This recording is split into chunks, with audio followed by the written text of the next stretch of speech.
Hey everyone, it's Alice. Welcome back to my channel. I'm assuming you're here because you want to learn about how to start your zero waste journey.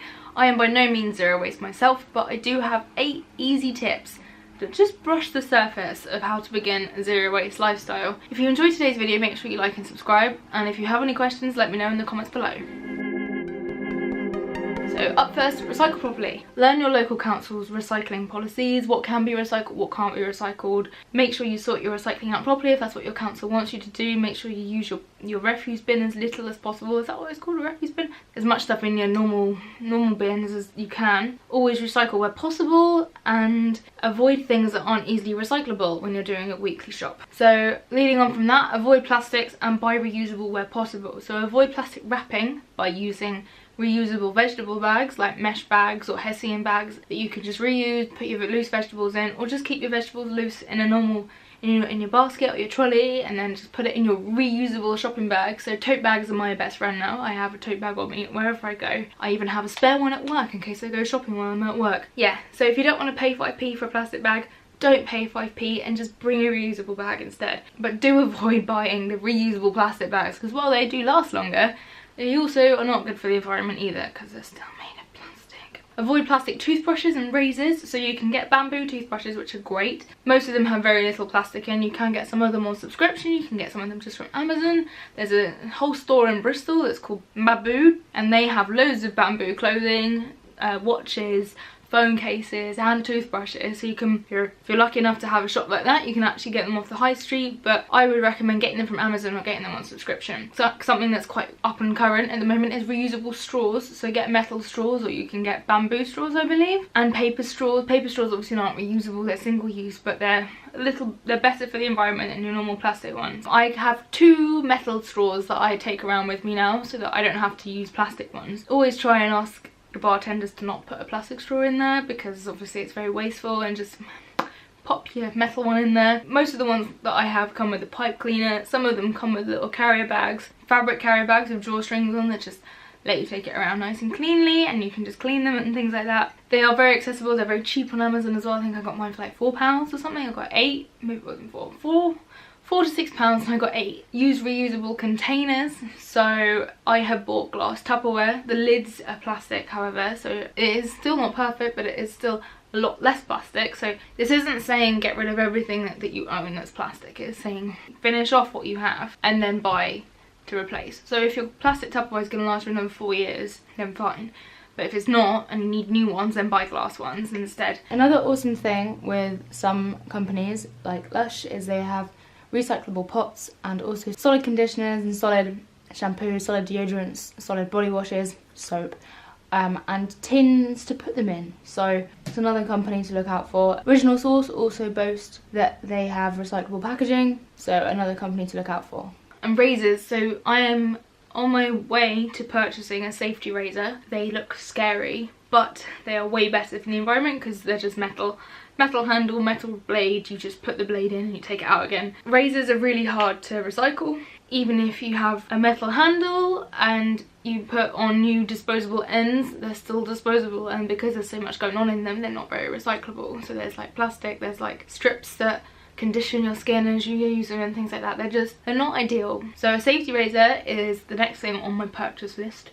Next one is, do you need it via post? So a lot of places, especially like your bank and things like that, and when you sign up to new things, if you sponsor a themed dog, or if you sponsor anything, they tend to send you letters through the post. Do you need it by post? I mean, paper's obviously easily recyclable, but then do you need to be using that much paper in your life? I know that I don't really need to use that much paper in my life. I try to avoid printing out tickets if I can just use an e-ticket, and a lot of places let you use e-tickets or let you show PDFs of things instead and order numbers. So do you need it via post? Do you need to print it off? It's just one of those extra things just to think about before you commit to something that needs to be using paper. A lot of bills come through on paper as well, and that's not necessary really anymore. You can get them via email. You set up a direct debit or standing order to pay for your things and know how much they are. I'm with First Utility and I don't get any paper correspondence from them at all. I use an app, I get an email when I need to do my meter readings, I get bills through in PDFs, and I can access all my PDFs on First Utility. I don't know if anything else does it like this, but it is really handy. I don't get bank statements anymore because I've got online banking and mobile banking, and I don't need paper copies of it. If I do need paper copies of it, you can go into the bank and you can print them off there, or you can print them off yourself at home, but it's not necessary to always have paper statements. Next up is repair. So if anything's broken in your life, just repair it. And I don't mean broken hearts, obviously, sorry, but if you've got a broken pair of jeans, like got a rip in, then just like stitch them up, put a patch behind them. If you've got something broken in your house, then try and repair it before you just throw it away. Or find someone who can repair it, because it's much better to just repair until it breaks again for the final time than it is to rebuy something brand new. And if you are going to rebuy it, try and buy it second hand, which leads on to my next point. Second hand buying is a lot easier than it used to be. Depop exists, Spock exists, is that what it's called? There's things that exist like that. There's even an app called Olio which exists, which is for unwanted food items in your area, which is another great way of just reducing waste. So someone's potatoes that they don't want anymore, rather than them throwing it away, feeding it to the ground or the compost heap, they can give it to you to use instead. But second-hand buying is a lot easier than it looks. And also, on Amazon, you always have the option to buy something second-hand rather than first. Most of the time. It's always, more often than not, cheaper than buying it brand new. Obviously check for postage and things, because on Amazon it won't necessarily be the free postage or Prime or anything, but I don't buy anything new anymore. If I want a pair of Topshop jeans, I'll go on Depop and see if anyone on Depop is selling the jeans that I want, and more often than not they are, and more often than not you can find things you want. I got this off of Depop.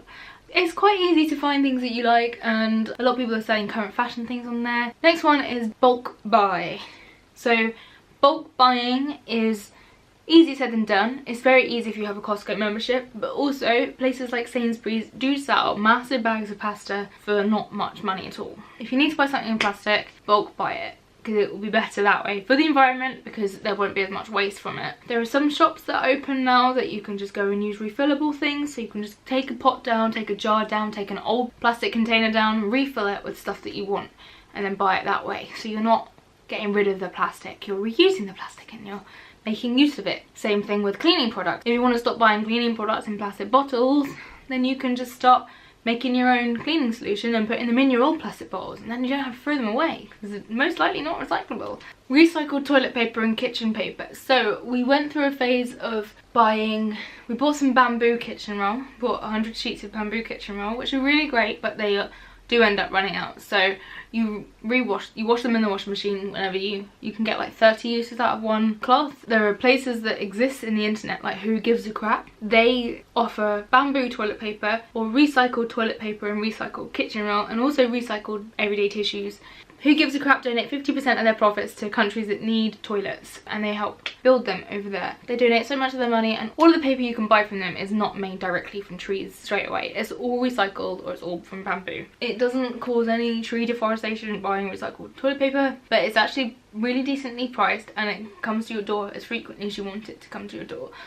A bit like Huel, really. So far they claim to have donated £650,000 to countries that need toilets. So they've saved a lot of trees, a lot of water and a lot of energy from doing that. So if you are one that cares about the impact on the environment, which I'm assuming you do, which is why you're watching this video. But another good thing about Who Gives a Crap is they don't come in plastic. They come wrapped in their own little individual paper packaging that's obviously recyclable, and the only thing that is plastic when it arrives is ties that keep the box together. So they are awesome, and I'm so glad I found them.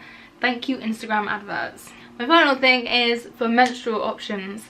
So some of you might want to turn off now if you're not interested in menstruation solutions, but if you are interested in menstruation solutions, there are obviously more options available than just your bog standard tampons and pads. Cloth pads, which are reusable and washable, and menstrual cups, which are also reusable and washable. You always need to be careful with sanitary cleaning and keeping everything nice and tidy and not gross, and yeah, sterilising your moon cup is very important, but it is a lot better for the environment, and it is a lot better on your wallet. It is a one-off payment rather than multiple payments a year, just to deal with a period you didn't ask for.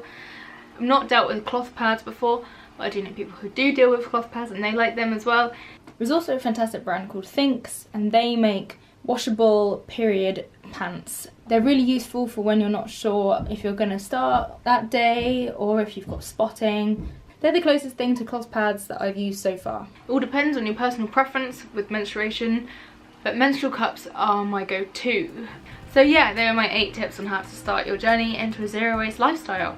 If you did enjoy today's video, make sure you like and subscribe and share with your friends. And if you want to know any more or have any questions about moving towards a zero waste lifestyle, then please don't hesitate to let me know in the comments below.